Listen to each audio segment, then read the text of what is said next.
वंदे मातरम साथियों, एफएमएस 3.0 से संबंधित एक महत्वपूर्ण जानकारी आपके साथ साझा कर रहा हूँ। खास करके ऐसे साथी जिनका वेतन अभी जैसे पीडी हेड प्री पे मैनेजर से बनता है, उनके संबंध में आगामी दिनों में काफ़ी कुछ बदलाव होने वाला है। क्या बदलाव होगा, तो इसके लिए राजस्थान सरकार निदेशालय कोष और लेखा विभाग जयपुर की तरफ से एक आदेश जारी हुआ है 16/1/2025 को समस्त कोषाधिकारी को, और जिसमें विषय है कि पंचायती राज संस्थाओं की डीडीओ यानी जो भी पीडी हेड जिनका भी सैलरी बनती है उनकी डीडीओ की एसएसओ आईडी मैपिंग और डीडीओ रोल आवंटन की प्रक्रिया के बाबत। अब इसमें क्या होगा, तो इसके अंतर्गत वर्तमान में जो पंचायती राज संस्थाओं के कार्मिकों का जो भी वेतन भुगतान है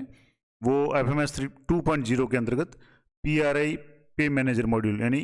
पीआरआई प्री पे मैनेजर जो इसको सामान्य भाषा में बोलते हैं कि मॉड्यूल के माध्यम से होने के कारण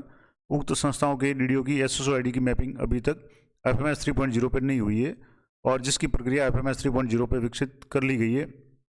अब क्या होगा, एफएमएस 3.0 में पंचायत राज संस्थानों के कार्यालयों के जो भी डीडीओ है उनकी एसएसओ आईडी की मैपिंग है और उनको डीडीओ रोल है वो प्रदान किया जाएगा। यानी आगामी दिनों में उनका भी सैलरी वगैरह का जो भी प्रोसेस होगा वो सारा एफएमएस 3.0 से होगा। अब इसके लिए क्या प्रक्रिया अपनानी पड़ेगी या कैसे कार्रवाई होगी, तो आहरण वितरण अधिकारी द्वारा कार्मिक के रूप में की जाने वाली कार्रवाई यानी जो भी डीडीओ है जो प्री पे मैनेजर पे डीडीओ है नहीं, जैसे मान लो शिक्षा विभाग की बात करें तो जैसे सीबीओ कार्यालय के जो भी सीबीओ वगैरह है जिनसे जो कि डीडीओ के रूप में कार्य करते हैं प्री पे मैनेजर के लिए, तो उनकी आईडी है वो किस तरीके से मैपिंग होगी। तो सबसे पहले एफएमएस 3.0 पर संस्था या कार्यालय के डीडीओ द्वारा एसएसओ पोर्टल पे स्वयं की एसएसओ आईडी से लॉगिन कर, यानी सबसे पहले जो भी आहरण वितरण अधिकारी है जो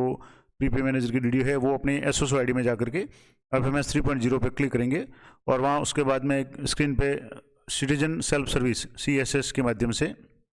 एसएसओ आईडी मैपिंग की रिक्वेस्ट है वो जनरेट की जाएगी। उक्त प्रक्रिया में डीडीओ कार्मिक द्वारा ऑफिस आईडी पीडी खाता संख्या का चयन करके रिक्वेस्ट जनरेट की जाएगी। उनके जो भी ऑफिस नंबर वगैरह जो भी कोड है वो एंटर करने पड़ेंगे। उसके बाद में उक्त जनरेटेड रिक्वेस्ट है वो निजी निक्षेप खाते से संबंधित कोषाधिकारी यानी जो भी ट्रेजरी होगी आपकी उसके पास जाएगी और ट्रेजरी में PD SSO employ mapping request के रूप में उपलब्ध रहेगी, और कोषाधिकारी के लॉगिन में रिक्वेस्ट को सिलेक्ट करने पर संबंधित कार्यालय के कार्मिकों की सूची प्रदर्शित होगी। यानी जिस डीडीओ के द्वारा रिक्वेस्ट भेजी गई उनके जो भी कार्मिक वगैरह होगा उनकी लिस्ट आएगी, और यदि कार्मिक की रिक्वेस्ट पेंडिंग रहती है तो नई रिक्वेस्ट है वो जनरेट नहीं की जा सकेगी। यानी एक बार रिक्वेस्ट करने के बाद में वो वहाँ से या तो रिजेक्ट होगी या अप्रूव होगी। कार्मिक द्वारा जनरेट की गई रिक्वेस्ट को स्टेटस है वो सिटीजन के रूप में आप कार्मिक को उपलब्ध रहेगी। अब ये तो हो गया कि जो भी डीडीओ है वो अपनी रिक्वेस्ट है वो मैपिंग के लिए कैसे जनरेट करेंगे। उसके बाद में कोषाधिकारी लेवल पे क्या कार्रवाई होगी, तो कोषाधिकारी द्वारा कार्मिक का नाम चयन किए जाने पर एसएसओ पोर्टल पे कार्मिक का दर्ज विवरण और पीआरआई पे मैनेजर पे दर्ज विवरण यानी एसएसओ और पीआरआई पे मैनेजर पे जो भी विवरण है जिसमें कार्मिक का नाम डेट ऑफ बर्थ आदि सूचनाओं का 80% या उससे अधिक सूचना के वैलिडेट होने पर ही सबमिट का विकल्प उपलब्ध होगा। यानी उनकी जो भी डाटा है वो पीआरआई पे और एसएसओ आईडी पे सेम होना चाहिए। इसके बाद कोषाधिकारी द्वारा रिक्वेस्ट को सबमिट करने पर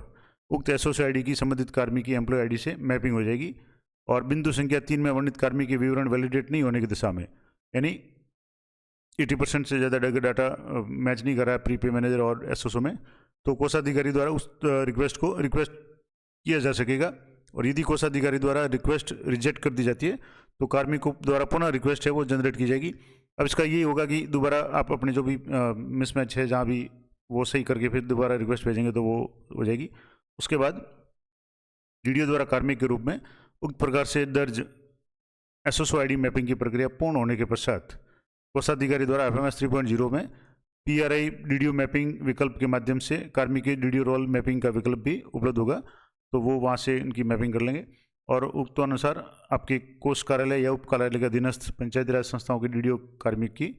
एसएसओ आईडी की मैपिंग का कार्य है वो संबंधित डीडीओ की एसएसओ आईडी के माध्यम से करवाया जाना तथा संस्था से प्राप्त आवेदन के उपरांत उक्त कार्मिकों को डीडीओ रोल प्रदान किया जाना सुनिश्चित कराएं। तो ये निदेशक और संयुक्त शासन सचिव के जो भी साइन है, तो इसका मतलब ये हुआ कि जिन कार्मिकों का वेतन अभी भी पीडी हेड से यानी प्री पे मैनेजर पे या पीआरआई पे मैनेजर पे बन रहा है उनके भी आगामी निकट भविष्य में उनकी डीडीओ की मैपिंग जब एफएमएस 3.0 पे हो जाएगी तो उनकी भी सैलरी है वो एफएमएस 3.0 से बननी शुरू हो जाएगी। तो ये लेटेस्ट अपडेट थी, आशा करता हूँ आपके लिए उपयोगी रहेगी। इसी तरह की लेटेस्ट जानकारी के लिए चैनल को सब्सक्राइब कर लें ताकि आपको तुरंत उसका नोटिफिकेशन मिल जाएगा। तो मिलते हैं नेक्स्ट वीडियो में, तब तक जय हिंद जय भारत।